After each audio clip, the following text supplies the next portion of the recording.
Thinking about visiting Yellowstone National Park? Well, you're going to want to watch this video through to the end because we are sharing some mistakes we made while visiting here that cost us big time. Last summer, we spent one unforgettable day exploring Yellowstone. We watched Old Faithful erupt, checked out the historic Old Faithful Inn, and saw incredible geysers, waterfalls, and scenery. But we also made several bad decisions while we were here that wasted time, created unnecessary stress, and even caused us to miss one of the most iconic views in the entire park. So, if you're planning on visiting Yellowstone anytime soon, stay tuned as we take you through mistakes to avoid so that you don't miss out like we did.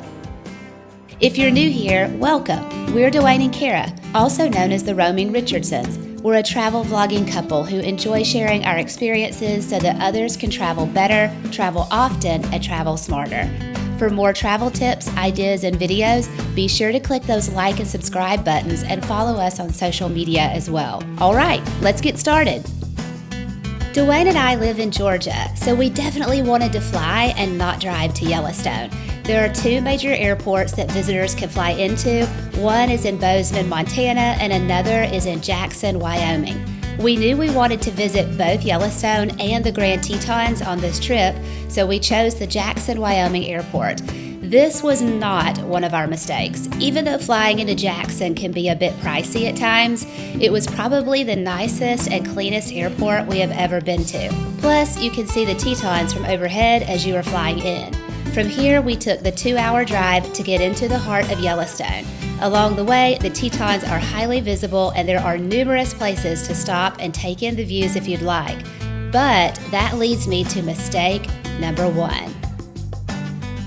Since we flew into Jackson Hole and we were coming into the southern entrance of Yellowstone, we did have to drive through the Grand Tetons. We gave in to the temptation on this day to stop and see parts of the Tetons because they are so beautiful and they are like right there on the road. But we were staying in Jackson Hole for the duration of our trip and would have several more days to explore Grand Teton National Park, which I'll be making another video about soon. But because we gave in and stopped at several overlooks here, we lost valuable time once we got to Yellowstone for our one day in the park. Once we entered Yellowstone, we stopped at Moose Falls. It's easily accessible and many people miss this area entirely. It's not very far inside the southern entrance of Yellowstone, and we actually missed it at first and had to turn around to go back to it. It's a really short hike through the woods to this gorgeous waterfall, but the waterfall is pretty impressive. I was able to con Dwayne, about fell, into driving on up to Yellowstone. Our first stop, we came in the south entrance. Our first stop is like less than a mile inside the south entrance would be Moose Falls. And it's just a little stroll. It's got rocks though, which is why I almost tripped, but it's just a little stroll. And it's supposed to be beautiful. It's got the Snake River on it. And then I can hear the waterfalls.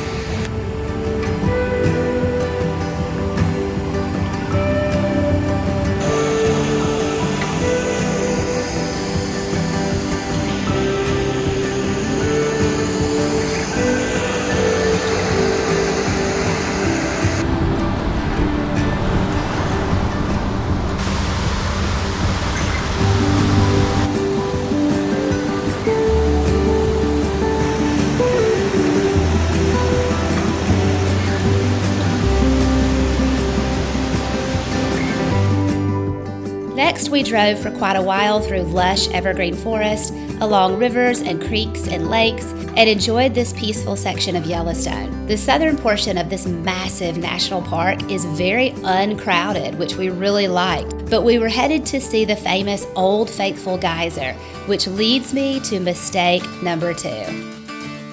I regret not getting to Old Faithful early in the day and making plans to stay in this area for at least half of a day. By the time that we arrived in the parking lot for Old Faithful, it was challenging to find a park and we almost got hit by a dad who wasn't looking where he was going. But watching Old Faithful erupt was better than we were expecting. I almost listed having low expectations as another mistake because y'all, it is insanely cool to see and it exceeded any expectations that we had for it. It erupts about every hour or so, and you'll know when it's almost time because people start crowding all around it.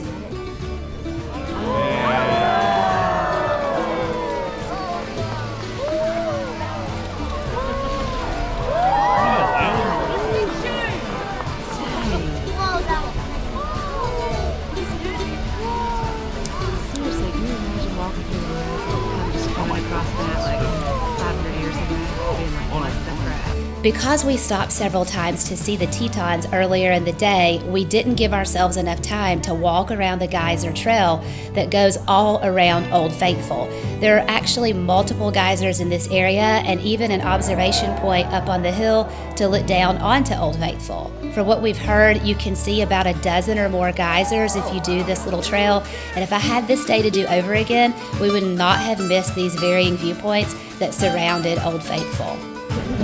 I mean, that went crazy high. Yeah.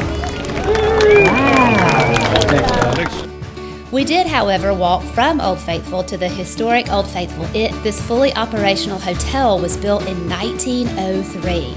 Even though I am not a die-hard history buff, the history and architecture of this hotel was awesome. It's several stories tall, and park officials have done a good job at keeping the hotel in excellent shape. There is a gift shop, a restaurant, and an ice cream parlor here. Prepare to be impressed if you do have time to go inside the inn because it is a sight to behold for sure.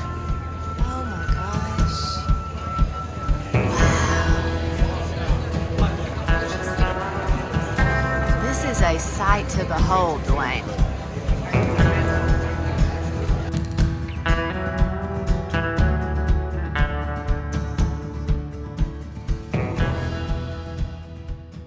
Mistake number 3 was probably our biggest mistake, and it happened at Grand Prismatic Spring. This geyser is the one that you see in all the photos of Yellowstone. Its rainbow of colorful shades makes it one of the most photographed natural features in our entire country. If you want the best view of this geyser to see all of the vivid colors, then you do not want to do what we did. We parked at the Midway Geyser Basin trailhead and walked up the boardwalk that leads you through several other geysers. While walking to Grand Prismatic Spring from the starting point is still beautiful, we both regret not parking at the Fairy Falls Trailhead parking lot. If you park there and you follow the Fairy Falls Trail, it will lead you up the hill behind this geyser so that you can look down on it, and you can see the colors significantly better. By the time that we realized what we had done, it was too late and it was starting to get dark, so we missed that viewpoint entirely.